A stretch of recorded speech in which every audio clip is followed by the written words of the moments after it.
한 주간 있었던 총선 관련 소식 자세히 짚어봅니다. 네 분 모시고 총선 이슈 자세히 짚어보겠습니다. 김윤용 국민의힘 부대변인, 여선웅 전 청와대 행정관, 이종근 시사평론가, 정기남 조선대 정치외교학과 개공교수 나오셨습니다. 어서 오세요. 네, 어서 오십시오. 부지런히 양당이 이제 지역구 공천 작업 거의 마무리 단계에 접어들고 있습니다. 오늘 또 하나하나 관심을 끄는 지역구 위주로 해서 짚어보도록 하겠습니다. 준비된 영상 보고 오늘 대담 시작하겠습니다.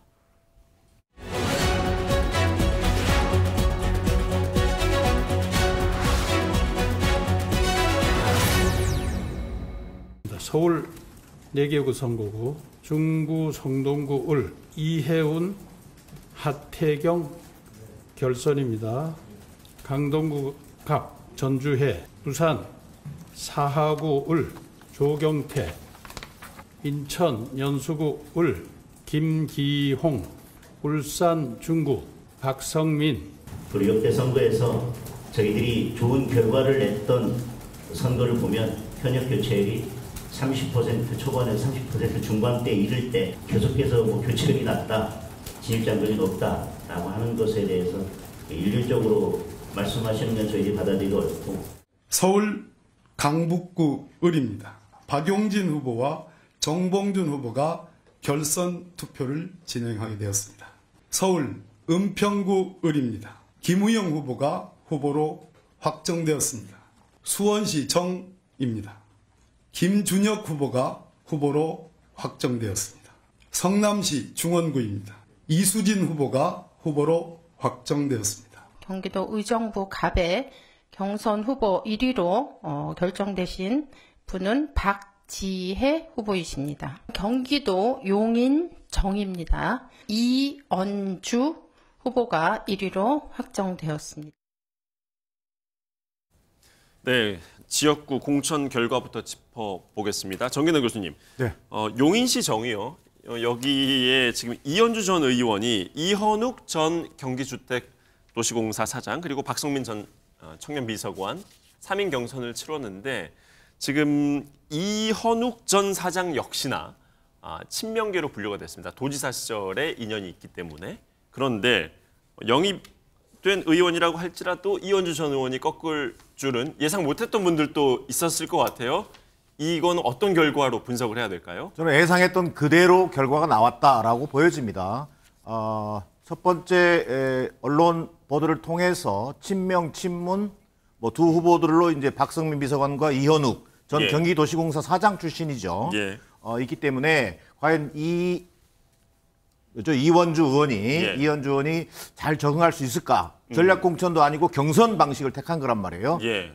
과연 친명 지지층 또 민주당 당원과 국민 여론조사 결과 어떤 결과가 나올지 좀 관심을 모으긴 했습니다. 그러나 이현주 의원은 이재명 당 대표가 직접 영입한 후보입니다.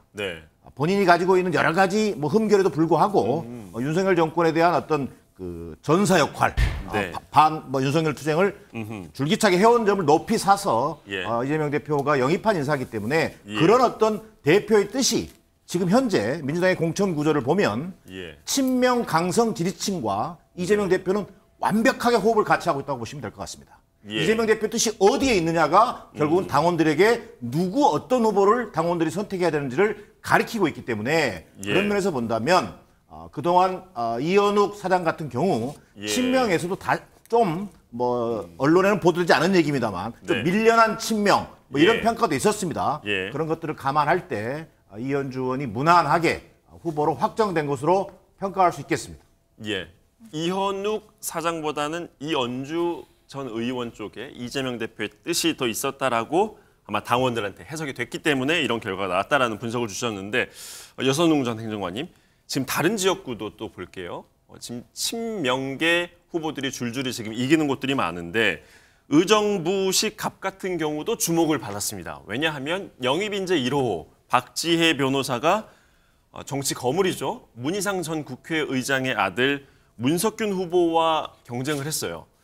여기 이렇게 붙였을 때는 아니 정치 신인은 아무리 영입인재 1호라는 상징성이 있어도 이런 곳에 그냥 내보내면 어떻게 하겠느냐 이런 지적도 좀 당내에서는 있었던 걸로 알고 있거든요. 그런데 이겼습니다. 이 역시 이재명 대표의 영입 인사이기 때문에 먹혔다. 이렇게 해석을 해야 될까요? 네, 뭐 용인 정도 마찬가지고 여기 의정부 같은 경우에도 어쨌든 이재명 효과가 위력을 발휘했다. 이렇게 좀 평가를 할 수 있을 것 같습니다.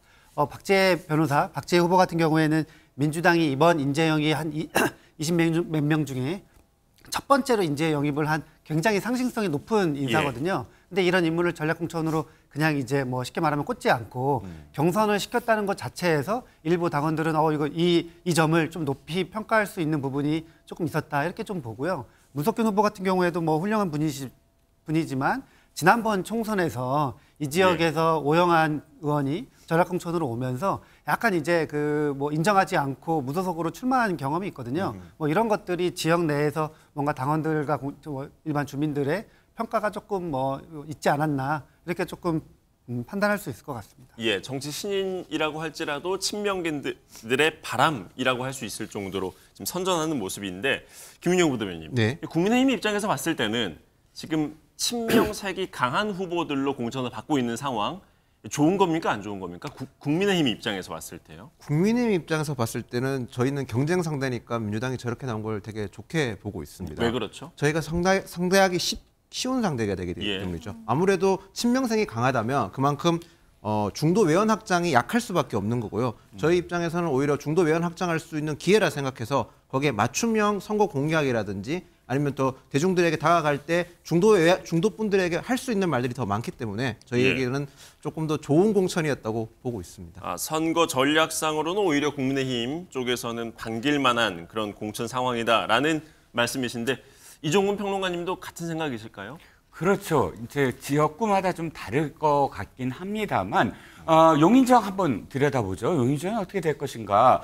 용인정은 사실상 생활 수준이 굉장히 높은 지역입니다. 예. 뭐 수지를 중심으로 한 곳이고 또 과천이라든지 뭐 또는 분당이라든지 이런 곳 못지않게 생활 수준도 높고 정치의식도 높아요. 그런데 이 지역에 지금까지 그 분구돼서 당선된 사람들을 보면 표창원 프로파일러, 그다음에 이탄희 판사, 그리고 재선을 하신 분이 없어요. 이거를 보면 이분들은 어떻게 생각을 하냐면 신상품을 좋아한다. 그러니까 이 지역에서 오랫동안 무엇을 하고 이게 중요한 게 아니라 뭔가 전문적이고 능력이 있는 새로운 사람들이 이 지역에 와서 또 무엇인가 중앙 정치에서 무엇인가 하는 그런 사람들을 선호한다고 할 수 있는데 과연 이현주 전 의원이 그런 사람일까? 새로운 어떤 전문적인 어떤 그런 이미지일까? 이것은 사실상 굉장히 전사이고 여러 당을 뭐 거쳐갖고 뭐 새로운 이미지보다는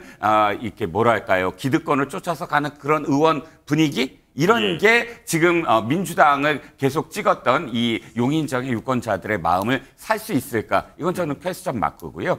상대적으로 강철호 그 기업인 출신 인재 1호인 국민의힘 후보가 도리어 더 좀 전문적이면서도 새로운 어떤 그런 인물로서 부각이 되지 않을까 하는 생각입니다. 예. 네, 이렇게 민주당 공천 짚어봤는데요. 이제는 좀 단합, 통합으로 이어져 가나 싶습니다. 이걸 가장 상징적으로 보여줄 수 있는 게 선대위라고 볼 수 있는데 선대위원장 누가 될지 궁금합니다.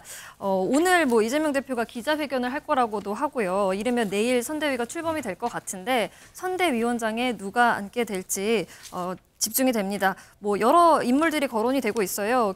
정세균 전 총리도 있고요. 그런데 가장 관심이 집중되는 건 임종석 전 비서실장이 과연 여기에 물망에 오른 게 맞을지 이 부분인데요. 어떻게 보시나요? 글쎄요. 선대위를 얘기할 때 아마 큰 틀에서 두 가지 축으로 고민해 볼 수 있을 것 같습니다. 하나는 이재명 대표가 중심이 되는 선대위가 될 것이냐. 아니면 이재명 대표가 이선 후퇴를 하고 통합선대위를 만들어주는 방식으로 할 것이냐. 이를테면 이번 선거를 지휘하는 사령탑을 이재명 대표를 불러칠 것인지 아니면 이재명 대표가 이선으로 후퇴하고 다른 당의 통합을 상징하는 인사들로 채울 것인지. 이를테면 거기에 임종석 전 실장이 거론되고 있고 이탄희 전 의원이, 현 의원이죠. 불출마를 선언한 이탄희 의원 같은 젊고 참신한 인물이 기용돼야 한다는 얘기도 나오고 있습니다. 그러나 지금 현재 당내 흐름으로 볼 때는 이재명 대표가 선대위의 사령탑 역할을 한다. 그리고 이재명 대표를 주변에서 역할을 도와줄 수 있는 하나의 뭐 당의 구심점 역할을 이재명 대표를 도와줄 수 있는 예를 들어서 사실상 정치적 멘토라고 할 수 있는 이해찬 네. 전 의원 네. 그리고 또 김부겸 전 총리 네. 네. 이런 분들이 이재명 대표와 함께 하나의 선대위를 꾸려서 공동 선대위 체제로 나가는 것이 현실적으로는 고려되고 있는 것으로 보여지고요. 임종석 실장은 본인이 불출마가 아닌 컷오프된 상황에서 네. 다시 선대위에 참여해서 이번 선거를 지휘한다. 이것은 개인적으로도 대단히 좀 모욕적으로 받아들이는 분위기가 예. 있고요. 아마 거절하겠죠, 그러면요? 그럼요. 저는 거절 가능성이 높아 보입니다.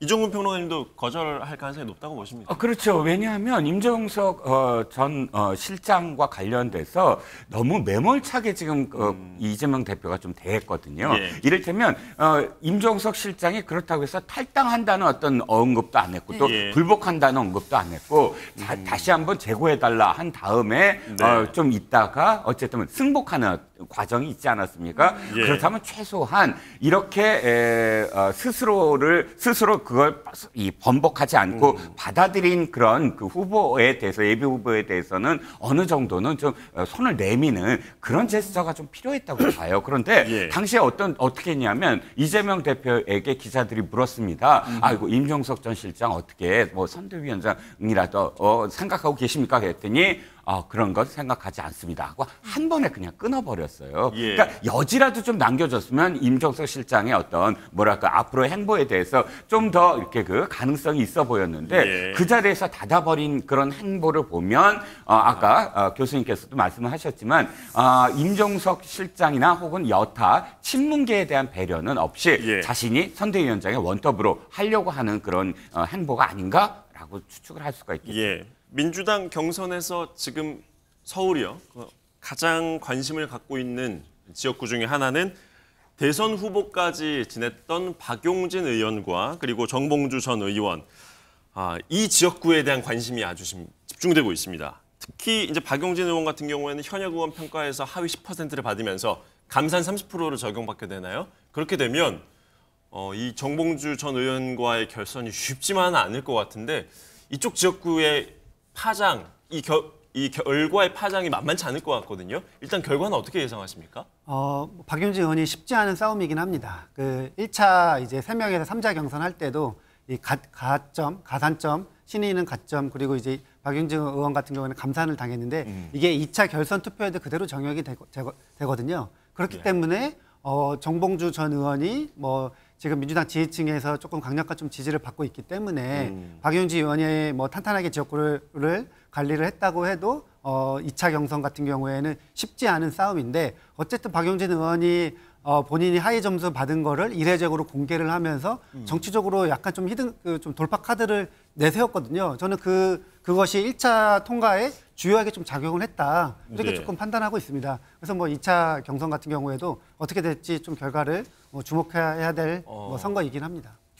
결국에는 마지막에 이제 열어봐야 알 수 있을 것 같다. 네, 둘 다 어느 분이 이길 것인지 예. 이거를 선뜻 이제 좀 말씀드리기 좀 어려울 정 것 같긴 합니다. 교수님께서는 어떻게 보세요? 그 그래서 지역 판세를 묻지마 정도의 저는 결과를 예상하고 있습니다. 예. 박용진 의원이 패배할 가능성이 저는 높아 보입니다. 그래요? 왜 그것이 그렇죠? 예외 없이 지금 적용되고 있는 소위 이른바 당대표의 뜻이 누구에게 있느냐가 이른바 강성 권리당원을 중심으로 또 전국적으로 모든 후보들에게 다 관철되고 있는 상황인데 예. 자 그동안 감산 페널티를 받은 여러 의원들이 나는 괜찮을 거야.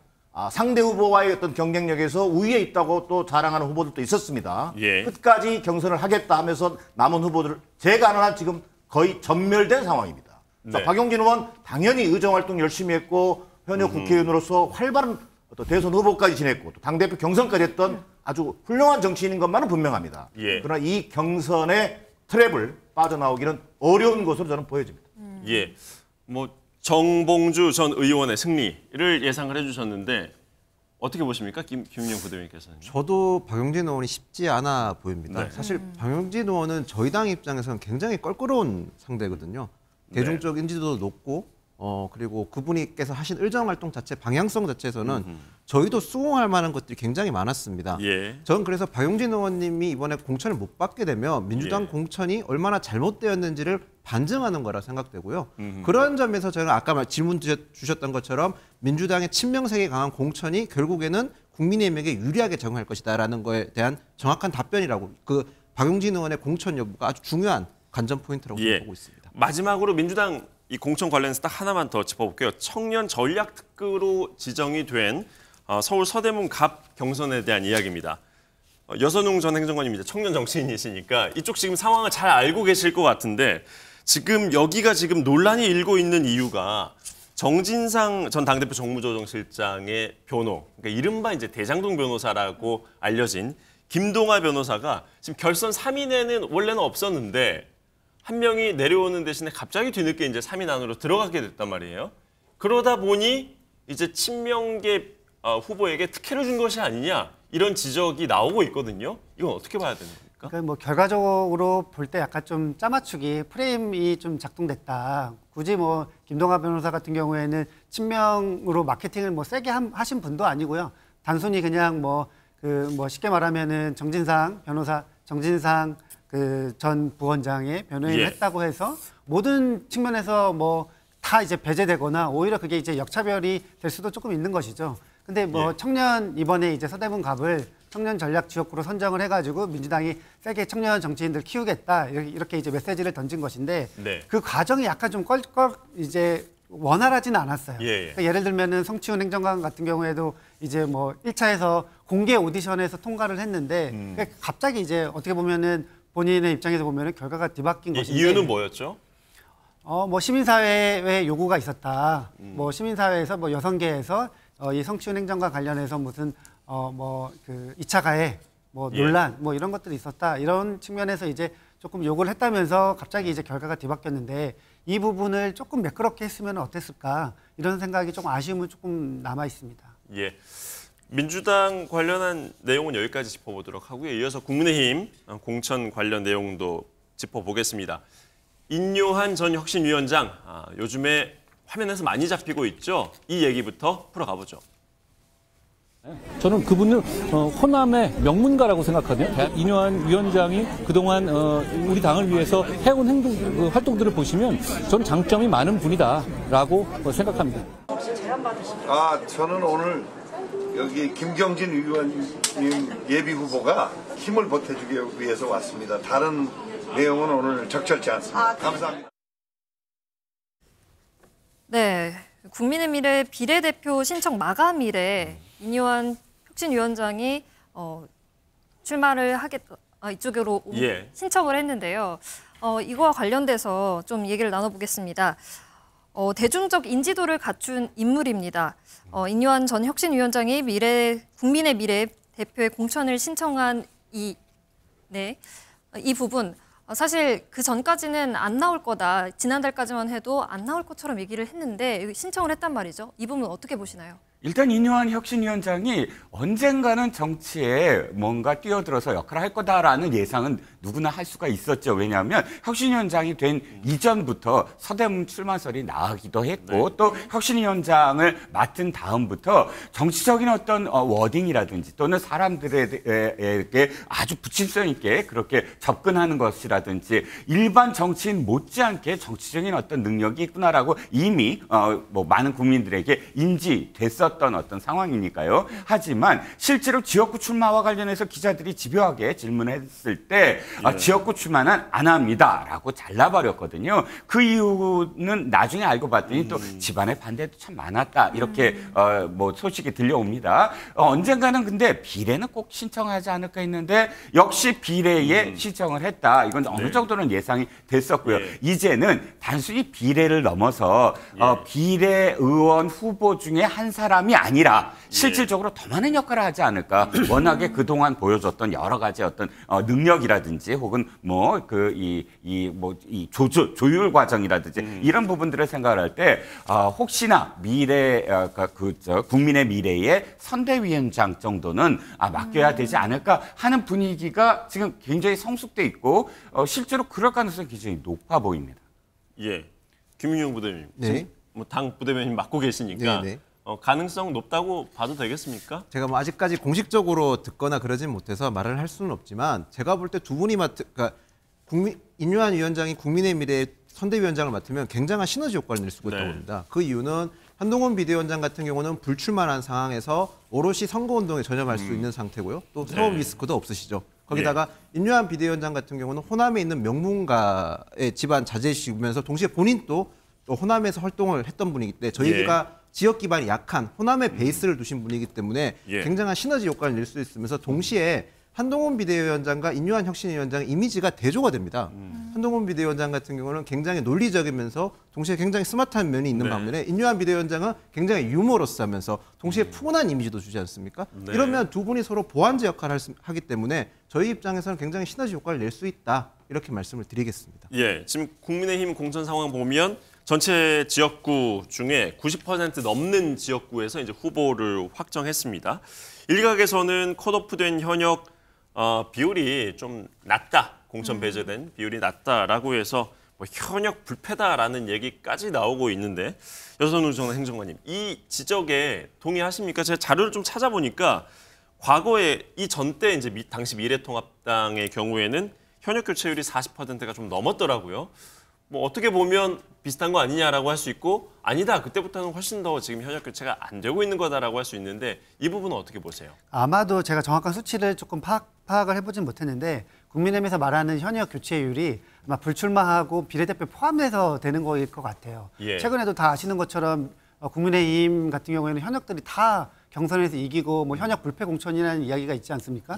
근데 이제 30%라는 수치가 어떻게 나온 것인지 한번 확인을 좀 부풀려진 수치일 수 있다. 확인을 해야 될 것 같고요. 민주당에서도 사실은 계속해서 이제 예전에는 현역 교체율이 비례대표랑 그 다음에 이제 불출마하는 현역들을 합쳐가지고 이제 현역 교체율을 이렇게 이야기를 하거든요. 그러면서 국민들이 어쨌든 현역에 대한 물갈이 여론이 전반적으로 있기 때문에 우리는 새로운 인재들, 새로운 사람들 많이 수혈을 했다, 이렇게 이제 발표를 하는 측면이 없지 않아 있습니다. 저는 이번에 그 인요한 위원장이 다시 또 뭐 지금 뭐 비례대표 뭐 이야기도 나오고 그리고 뭐 여기 선대위원장 이야기도 나오고 계속 하는 것들이 저는 그 국민의힘이 지역구에서 무감동 공천을 했다라는 이런 비판을 받아서 비례대표는 뭐 청년 여성 그리고 뭐 소수자 이렇게 해가지고 혁신적인 뭐 그림을 만들겠다 이런 이야기가 많았는데 결국에는 또 인요한 위원장으로 돌려막기 하고 있는 거예요. 지역구에서도 현역들을 다 돌려막기 했는데 비례대표까지 계속 뭐 신선한 인물들을 충원하는 게 아니라 예전에 인지도 있었던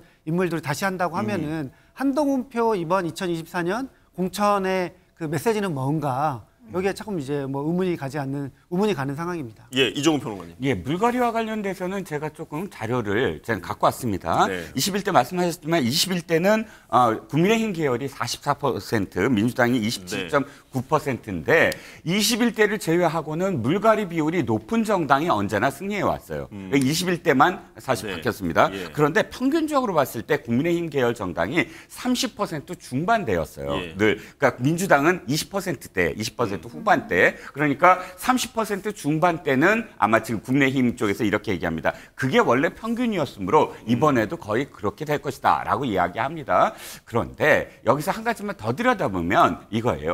그러니까 지금 민주당은 180명이고 그다음에 국민의힘은 원래 이제 시작했을 때 21대 총선 끝나자마자 그때 당시에 103명인가였거든요. 그럼 평균 30%라고 쳤을 때 어차피 지금 민주당 계열에서는 60명이 갈려야 돼요. 180명에 30%면. 근데 이쪽 100명에 30%는 30명이거든요. 그러니까 이쪽에서 60명이 갈릴 때 와 엄청나게 많이 바뀐다라고 여겨지고 이쪽은 30명 바뀔 때 아이고 왜 그거밖에 안 바뀌냐라고 상대평가를 하면 그렇지만 비율로 얘기하면 똑같이 30%거든요. 그래서 한쪽을 보고 너무 이 현역만 된다라고 얘기하기에는 워낙 비율이 그러니까 그 당선된 비율이 차이가 낮다 하는 점이고요. 두 번째는 뭐냐면 이겁니다. 비판을 받을 지점이 어떤 거였냐면 원래 이전에 현역들만 많이 한다라고 국민의힘을 비판한 게 아니라 용산에서 내리꽂는다를 비판을 했어요. 그런데 현역과 그다음에 용산의 행정관, 비서관 이런 이 상대가 굉장히 많았거든요. 그렇다면 만약에 현역에서 다 갈렸다고 한다면 이런 비판이 됐을 거예요. 역시나 용산에서 내리꽂은 사람들을 다 이번에 바꿨구나. 그러니까 어느 쪽이든 비판을 받을 지점이라고 생각을 한다면 지금 시스템 공천이다라고 얘기한 게 도리어 맞다. 왜 대통령실에서의 어떤 그런 이 요구를 다 차단시켜버리고 시스템별대로 하니까 현역이 됐다. 이렇게 해석을 할 수 있는 부분이 있다는 겁니다. 예, 지금 보면 용산 말씀 주셔서요. 용산 대통령실 출신 36명이라고 하는데 그중에서 공천을 받은 사람은 지금 10여 명 정도에 불과한 것 같아요. 보통은 이제 대통령 힘이 막강하면 네네. 이제 청와대 혹은 대통령실 출신이 오게 되면 경선에서 유리한 고지를 점하는 경우들이 많지 않았습니까? 그런데 이번에는 좀 다른 결과가 나온 이유. 그렇죠. 가장 대표적인 게 4년 전에 21대 총선에서 문재인 청와대에서 가장 많은 사람들이 그만뒀어요. 총선에 뛰어들려고. 40명이 넘었거든요. 실제로 당선된 비율도 역대 가장 높은 비율을 차지해서 제 기억에는 당선 자체가 한 19명 정도가 당선이 됐어요. 근데 26명 정도가 총선, 그러니까 공천을 받았고요. 그런데 이번에는 상대적으로 봤을 때 대통령실에서 공천을 받은 비율, 뭐 당선된 비율은 나중에 나오겠습니다만 비율이 적어요. 그건 그만큼 어쨌든 전 기본적으로 한동훈 비대위원장이 실행하고 있는 한동훈 비대위원장 자체가 정무적인 판단을 자신은 안 하겠다. 다 공천을 공관위에서 객관적으로 하겠다라는 것을 어느 정도는 입증한 게 아닌가 생각을 해요. 정무적 판단을 최대한 배제하고 시스템에 의한 공천을 한 결과다. 그 말씀이신 거죠? 그렇지 않으면 대통령실에 많은 사람들이 더 많은 비율로 이번에 공천을 받아야만 하는 상황 아니겠습니까? 정 교수님의 분석은 좀 다를 것 같은데요. 국민의힘 공천을 너무 미화해서 얘기하시는 것 같아요. 시스템 공천이라는 말은 쓰고 있지만 물론 여야가 마찬가지입니다. 시스템은 하나의 수단에 불과한 거고요. 당 지도부가 어떤 의지를 가지고 이번 공천 과정을 주도했느냐를 가지고 평가할 수 있을 것 같습니다. 그런 의미에서 이번 국민의힘 공천 과정은 현역 우리가 중진 불패, 그다음 또 뭐 있습니까? 친윤 뭐 이를테면 무사 통과. 그다음에 용산 출신들이 36명 중에 10명밖에 못했다. 자, 핵심 관계자들은 대부분 다 통과했습니다. 전략공천, 단수공천을 통해서 대부분 행정관 출신들 중에 인지도가 떨어지거나 경쟁력이 낮은 사람들은 자동 탈락한 건 맞습니다. 그걸 갖다가 용산 출신들이 상대적으로 적게 들어갔다 이렇게 얘기할 수 있는 근거가 되기는 좀 어렵다. 자, 그리고 뭐 장동혁 사무총장도 얘기했습니다만 현역 교체율 30%가 오히려 총선 승리 공식이다. 저는 상당히 견광부회한 얘기다. 궁색한 얘기예요. 자, 이번 국민의힘 공천의 핵심 특징은 뭐냐면 쇄신 공천이 전혀 먹히지 않았다. 자, 현역 기득권이 높은 장벽을 보여줬는데 현역 기득권을 무너뜨리기 위해서는 공천관리위원회가 전략공천, 현역 컷오프를 통해서 물갈이 의지를 보여주고 새로운 인물, 혁신적인 인물을 과감히 공천하는 방식을 통해서 국민적 감동을 만들어가는 것이 혁신공천의 본질일 텐데 이번 국민의힘 공천 과정에서 보여준 것은 오히려 그런 혁신공천, 쇄신공천에 미달하는 그런 수준이었고 실제로 또 기성정치인의 벽을 뛰어넘을 만한 참신한 인재 발굴에도 실패한 것으로 보여집니다. 김용현 부대변인님. 말씀하신 것 중에 일간 타당성도 있는 부분도 있고 제가 납득하지 못하는 부분도 있습니다. 우선 인위적인 컷오프 부분에 관련해서는 인위적인 컷오프가 만능은 아닙니다. 특정 계파에 의해서 아니면 또는 특정 정치 성향에 의해서 공천이 될 수도 있기 때문인 거죠. 그래서 이번에 저희가 시스템 공천을 강조했던 이유도 인위적인 물갈이 없이 공천을 하려고 했던 거고 그 과정에서 시스템 공천에 의해서 어쩔 수 없이 현역이라는 기득권이라는 벽이 높았던 점에서 현역 교체가 낮았다. 그 점은 저도 겸허히 받아들이겠습니다. 이거는 근데 비단 국민의힘 문제뿐만 아니라 기존의 기득권의 정치인들을 어떻게 해서 정치 신인들이 이길 수 있는지 정치 신인들이 어떻게 정치권의 제도권 정치에 진입할 수 있게 기반을 만들어주는 거는 여야 모두가 같이 논의해보고 상의해야 될 문제라고 생각을 합니다. 그런 점에서 이번에 국민의힘 시스템 공천이 비단 무조건 좋다고 말씀드릴 수는 없을 것 같습니다. 공천이라는 게 이때까지 뭐 상향식 공천도 시도해보고 여러 가지 시도가 있었지만 늘 잡음이 있었기 때문이죠. 그런 점에서 국민의힘 공천이 그나마 민주당보다는 낫지 않았나는 생각도 들고요. 앞으로 좀 더 숙여야 될 문제가 많다는 점도 인정하겠습니다. 네, 국민의힘 경선에서 좀 눈길이 갔던 지역구가요. 바로 서울 중성동 을인데요. 하태경 의원과 이해운 전 의원이 결선 투표를 치르게 됐습니다. 이게 눈길이 가는 이유가 부산 해운대가 불출마를 선언하고 하태경 의원이 출마를 하고 또 이해운 전 의원은 지난 총선에선 동대문 을이었단 말이었죠. 근데 이렇게 같은 서울 중성동 을에 결선 투표를 치르게 된 이 상황, 이종근 시사평론가님 어떻게 보시나요? 누가 좀 더 될 거라고 생각을 하시는지요? 이 지역이 가장 지금 예상하기 힘든 지역입니다. 왜냐하면 이영 장관 같은 경우는 어쨌든 윤석열 정부의 내각에서 일을 했었고 네. 그러니까 이 세 사람 중에 가장 윤 대통령과 가까운 사람인데 떨어졌단 말이죠. 네. 이해운 전 의원은 유승민계로 불렸어요. 유승민 네. 의원과 함께 어쨌든 정치 활동을 같이 하고 또 KDI 출신입니다. 네. 그러니까 이해운 의원은 지금 유승민계의 생태가 아직도 남아있다라고 볼 수가 있고 하태경 의원 같은 경우는 또 이준석 대표 시절에 이준석 대표와 가장 또 가깝게 언제나 그 정치 행보를 보였고 그렇게 보면 사실 윤석열 대통령을 지지하는 층에서 봤을 때 가장 지지를 할 수 있는 이영 장관이 떨어지고 이 상대적으로 쓴소리, 이 정부의 쓴소리를 할 가능성이 있는 두 사람이 남아버렸습니다. 그건 인지도에서 앞섰다고 봐야 될까요? 인지도에서 당연히 좀 앞섰죠. 하태경 의원 같은 경우는 뭐 사선 중진으로 지금 분류가 되고 이해운 의원 같은 경우는 뭐 한 번에 이 서초에서 한 번 나왔지만 그럼에도 불구하고 뭐 서울시장도 계속 나왔었고 한 번 후보로 나왔었고 하기 때문에 인지도는 두 사람이 더 높았던 어떤 결과이고 이건 역시 어쨌든 이 외압이나 이런 게 없었다는 증거이기도 한데 모르겠습니다. 어느 쪽으로 갈지 모르지만 그럼에도 불구하고 상당히 근소한 차이로 지금 서로 경쟁을 벌이고 있다라고 저는 취재 결과 그렇게 들었습니다. 예.